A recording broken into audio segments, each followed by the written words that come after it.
There once was a poor boy named Philip who had nothing in this great big world other than a tiny plot of grass, 5 stinky pigs, an old, falling down shack, and a rickety fence surrounding it all.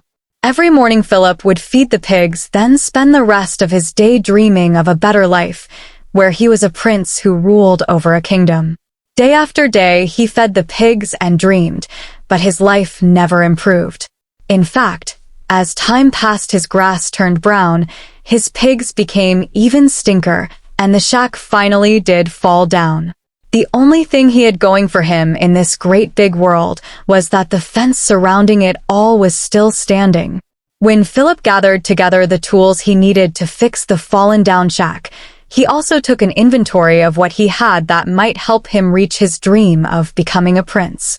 In his toolbox he had a saw, a hammer, and some old, rusty nails. In his life all he had was his imagination, if you didn't count the brown grass, stinky pigs, fallen down shack, and the fence surrounding it all. So, with his imagination, Philip went to work. Instead of repairing the shack, he built it better and stronger than before. And he built it to look like a tiny castle. When he finished with his castle, he dug a tiny moat and filled it with water, which he used to water the grass and wash his stinky pigs. He even repaired the fence that didn't need repairing, so it would look more like the gates of the faraway kingdom, where the king lived with the queen and their beautiful daughter, Princess Petunia. Ah, Princess Petunia, the most beautiful princess in the world. Philip often dreamed of sharing his tiny kingdom with someone who made his heart sing and his soul dance. And since he was now in the habit of making his dreams come true, he resolved to marry Princess Petunia. Philip took inventory again. The only things he had in his tiny kingdom that would impress a beautiful princess were a beautiful rose that grew under a tree on a nearby hill, and a nightingale who sang the most beautiful songs from a branch on that tree. So Philip built 2 beautiful cages and set off that day for the faraway kingdom. When he arrived, Philip presented the rose and the nightingale to the king, the queen, and the princess. "I am Prince Philip," he said, "and I have come too." "From what kingdom?" asked the queen. Philip said, for he had never actually thought of giving his tiny kingdom a name before. "I am from the kingdom of Philadelphia," he said, although he was pretty sure that he was going to have to think of a better name. Philip approached Princess Petunia and laid his 2 gifts at her feet. "That is the most beautiful rose I have ever seen," shouted the queen. "That nightingale sings the most beautiful songs I have ever heard," cried the king. But Princess Petunia remained unimpressed. HMMH, she humped in a way that did not make Philip's heart sing or his soul dance. "Put them with the others," she said, waving her hand. Philip turned in the direction of her wave and saw, stacked in the corner of the great hall, gifts of all shapes and sizes, and a long line of other princes who also wanted Princess Petunia's hand in marriage. "I haven't made up my mind," Princess Petunia said to her father as she looked out at the large assortment of gifts she had collected, "although I doubt I could ever marry a pig farmer." "I prefer the name swineherd," Philip said, correcting the princess, which was not often done by commoners. Philip was invited to stay in the kingdom, while Princess Petunia made up her mind.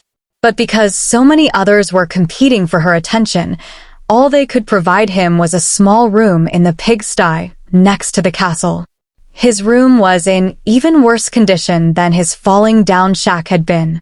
And, if it was possible, the pigs next to his room were even stinker. But rather than sitting around and waiting, Philip began to repair the room and clean the stinky pigs and tend to the parts of his world that were in his control. The next day, one of the princess's maidens, whose name was Persephone, came to tell Philip that the princess had still not made up her mind. Every day, for weeks on end, Persephone would stop by to tell Philip that the princess had still not made up her mind. And each day she would stay a little longer, walking with Philip, talking with Philip, and marveling at all that Philip had accomplished. While he had been waiting, Philip had brought his own pigs to live with him in the sty. He had opened up a little shop to sell his wares, and he had begun making all sorts of the most wonderful inventions.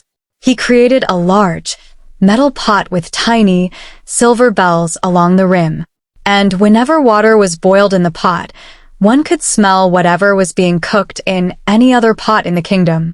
Soups and breads, cakes and pies. The most delicious of smells poured out of the pot.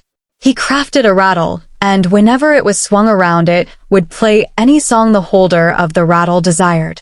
And he compiled a large assortment of figurines, assembled of wood and string and baling wire. When they were wood up, they would set about any chore that Philip asked of them. People came from far and wide to see Philip and his magical inventions, but not visitor was more important to him than Persephone. One day, word of Philip's accomplishments made their way to the king and queen and Princess Petunia.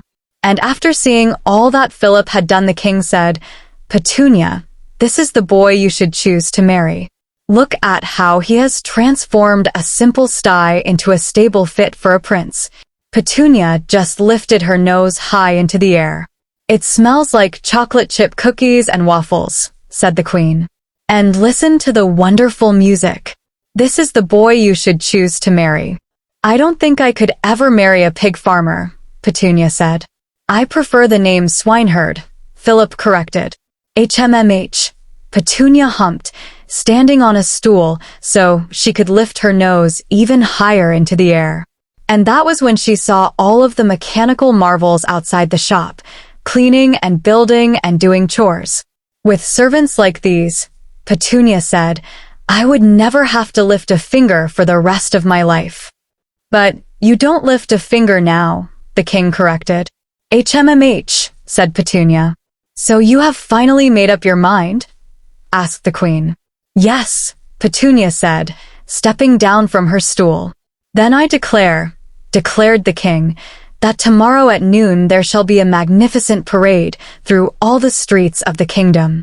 And at the parade's end, Princess Petunia will name the prince she wishes to marry." A great cheer went up from the crowd, for they truly and dearly loved parades. When the king, queen, and princess left, Philip saw Persephone walking away, crying. "Where are you going?" Philip asked. "And why are you so sad?" "Because you are to marry the princess. She will undoubtedly choose you." "Well," Philip told her, "the princess may have made up her mind today, but I made up my mind weeks ago. Meet me here tomorrow, an hour before the parade." The next morning, when Persephone arrived, Philip and his pigs and all of his magical inventions were packed up, wound up, and pointed towards the castle gates. "Where are you going?" Persephone asked. "Back to my own kingdom, to marry a princess whom I choose, who makes my heart sing and my soul dance." Persephone blushed, for she knew that Philip meant her. He helped her onto one of the pigs, and together they traveled towards the gate. Philip was so loved by the people that everyone came out of their houses to see where he was going. And in short order, Philip had started his own parade, out past the castle walls and all the way back to the tiny kingdom of Philadelphia. From that day on, from her cold, empty castle in a faraway land, Petunia sat in her tower, looking off into the distance, dreaming about a better life. And from his small, perfect kingdom, Philip and Persephone spent their days making their dreams come true.